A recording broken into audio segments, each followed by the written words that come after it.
지금까지 미국은 자국 땅을 몇 번 공격받았을까요? 그렇습니다. 답은 3번입니다.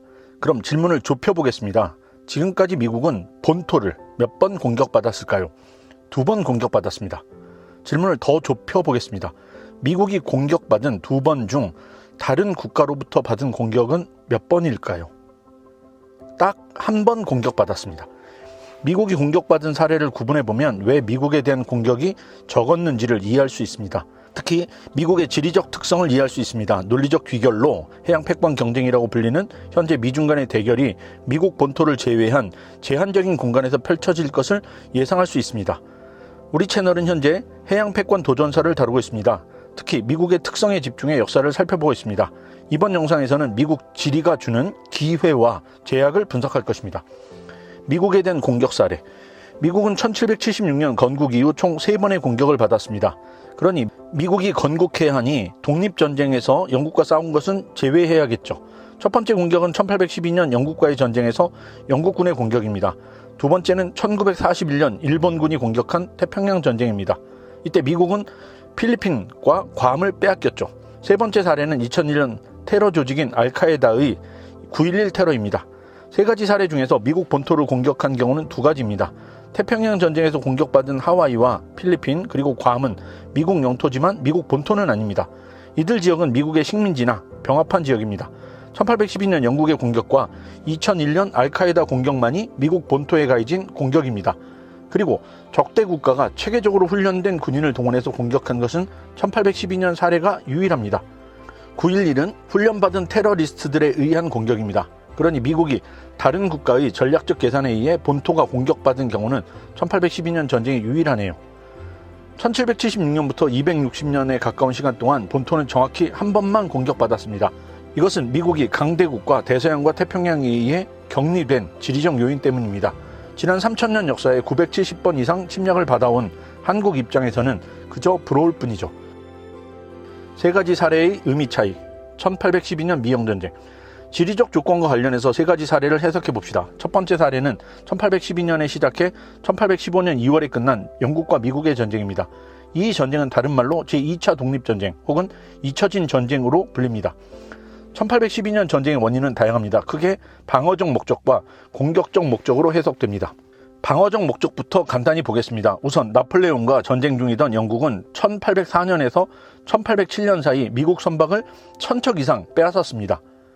또한 나폴레옹 전쟁 시기 영국은 수병 처우가 매우 나빴고 이로 인해 탈영병이 많았습니다. 그러자 과거 식민지였던 미국에서 탈영병과 외국인을 수병으로 강제 차출하는 문제가 제기되었습니다.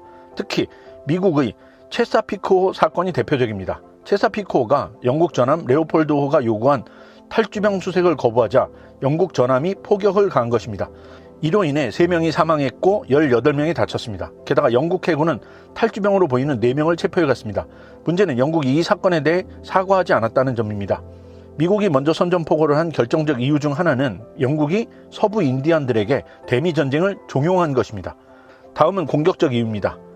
당시 나폴레옹 전쟁으로 영국은 유럽에 발이 묶여 있었습니다. 그래서 미국 측에서 캐나다를 합병하려고 했다는 것입니다. 이것 외에도 전쟁의 원인은 다양하게 있습니다. 전쟁은 초기 캐나다를 중심으로 진행되었습니다. 하지만 유럽 전쟁이 끝나자 영국은 1814년 8월 잘 훈련된 군대를 이끌고 미국을 공격합니다. 그리고 이때 워싱턴이 공격받아 불타는 사건이 벌어집니다. 그럼 이 사건의 의미를 간략히 살펴보시죠. 첫째, 미국의 국력 부족입니다. 이 전쟁이 2차 독립전쟁이라고 불렸다는 것이 많은 것을 말해줍니다. 1812년은 미국이 연방을 만들고 얼마 되지 않을 때입니다. 즉, 국력이 부족한 상황입니다. 특히 영토가 아직 확장되기 이전 상황입니다. 미국 인구는 당시 250만 명에 불과했습니다. 1000만 명 인구를 가진 영국과 대비되죠. 미국은 루이지애나를 포함한 동부 지역 정도의 영토만 있었습니다. 그런데도 영국에 대항해 미국은 병력을 52만 명 동원합니다. 시민군 덕분에 나폴레옹 전쟁으로 실전 경험을 가진 영국의 잘 훈련된 군대가 승리하지 못하게 만들었습니다. 둘째, 미국이라는 공간에서 싸운 것입니다. 미국 땅에서 싸웠지 미국이 군대를 동원해서 영국을 침공해 들어간 것이 아닙니다. 미국 시민들은 자신들이 가진 무기를 이용해 영국군을 공격했습니다. 자영농 시민군의 전형을 보여줍니다. 셋째, 영국은 미국 영토에 대해 특별한 이익을 가지고 있지 않았습니다. 1812년 전쟁 초기 영국은 유럽 본토에서 나폴레옹과 전쟁 중이었습니다. 게다가 1814년 유럽에서 나폴레옹 전쟁이 끝나기 전에는 영국이 병력 전체를 총동원해서 미국과 싸울 수 없는 상황이었습니다.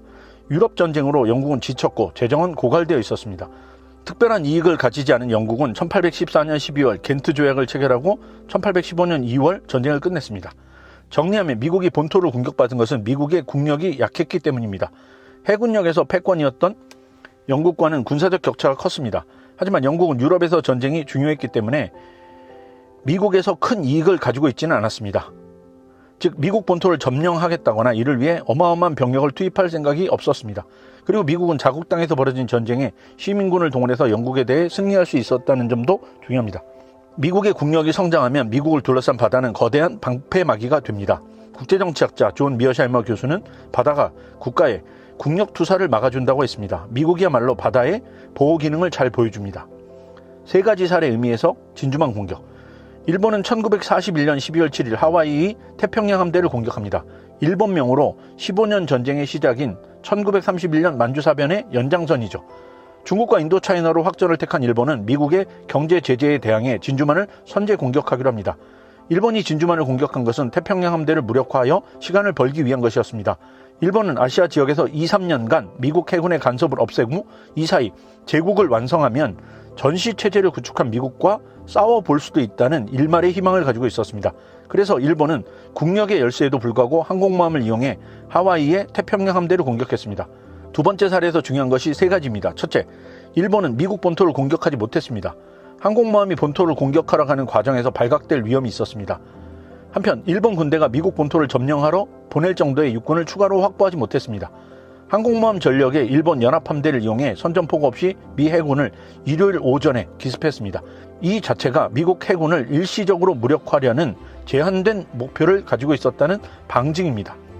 국력에서 8배에서 12배 정도 약한 일본이 강대국 미국의 압력에 굴복하지 않고 선제 공격으로 전쟁을 시도한 것은 자살행위와 같습니다. 객관적 국력 차이를 알고 있던 당시 일본 지도부의 의사결정 과정에서는 심리가 영향을 많이 미쳤습니다. 예를 들어 일본이 먼저 공격을 하면 미국이 일본의 절박함을 이해할지도 모른다는 희망적 사고가 작동하기도 했습니다. 또한 미국의 제재로 석유가 떨어져서 죽는 것보다 차라리 먼저 공격해서 시간이라도 벌어보자는 위험 추구적 심리가 작동한 면도 있습니다. 전망이론과 같은 심리학 모델이 1941년 일본의 전쟁 결정 과정을 연구하는 이유이기도 합니다. 둘째, 미국 본토를 공격하는 목표를 설정한다고 해도 일본은 인구가 많고 지형이 넓은 미국 본토에서 싸울 수가 없었을 것입니다. 너무 긴 보급선의 문제와 함께 미국 시민들의 강력한 저항을 받았을 것입니다. 그래서 미 해군을 약화하는 것이 더 현실적인 방안이었습니다. 셋째, 전쟁은 고립주의와 중립주의를 지키고 있던 미국을 패권 국가로 깨웠습니다. 전시동원 체제는 미국이 자신이 가진 잠재력을 실제 국력으로 전환시켰습니다. 수치가 많은 것을 말해줍니다. 다음 자료는 장 로페즈의 제2차 세계대전 인포그래픽에 기반한 것입니다. 1940년 미국은 72만 톤의 군용 석유 소비량이 1945년 2,600만 톤까지 증가합니다. 2차 대전과 태평양 전쟁 기간 미국은 최대 1,635만 명의 군인을 보유했습니다. 당시 미국 인구는 1억 3천만 명에 식민지 인구 1,780만 명이었습니다. 도합 1억 5천만 명 정도에서 1,600만 명 이상, 즉 11% 정도 국민을 군인으로 동원했습니다. 8만 8천 대의 전차, 32만 8천 대의 항공기, 141척의 항공모함을 보유합니다. 이에 비해 일본은 네덜란드령 동인도 지역에서 석유를 가져와야 했습니다. 생산지에서 일본 도쿄까지 5,600km나 떨어져 있었습니다. 게다가 1943년부터는 미국 잠수함의 공격을 받았습니다. 그러니 석유를 구하기가 그나마도 어려웠습니다. 일본은 910만의 군인을 보유했고 2,600대의 탱크, 7만 9천 대의 항공기, 16척의 항공모함을 보유했습니다. 전쟁 전에 걱정했던 미국과 격차가 그대로 드러난 것입니다. 정리하면 일본은 미국 본토를 공격하는 바보 같은 짓을 하기보다는 하와이의 정박한 함대를 파괴하는 제한적 목표를 가졌습니다. 그리고 이런 일본의 공격은 오히려 미국의 잠재력을 강화하고 경제 강국에서 군사 강국으로 전환하였습니다. 세 가지 사례 의미에서 9.11 공격. 미국이 세 번째로 공격받은 것은 2001년 9.11 테러였습니다. 이 사례는 유튜브에서 노딱이 붙을 수 있어 조심스럽습니다. 이 사례에서는 세 가지가 중요합니다. 첫째, 비국가 행위자의 공격이었다는 점입니다. 자국 국민과 영토를 가지지 않은 테러리스트들이 뭉쳐있는 조직이라 유리한 점이 있었습니다. 국가였다면 미국의 대대적인 반격을 받았을 것이지만 테러 단체는 이런 공격을 할 도시나 산업시설이 없습니다. 한마디로 비대칭적 관계입니다. 자신은 상대를 체계적으로 공격할 수 있지만 상대는 자신을 체계적으로 공격할 수 없습니다. 둘째, 제한적인 목표를 가졌다는 점입니다. 알카에다는 미국 본토를 공격했지만 테러 단체는 본토 점령을 목표로 할 수도 없었고 지속적인 공격을 가할 수도 없었습니다.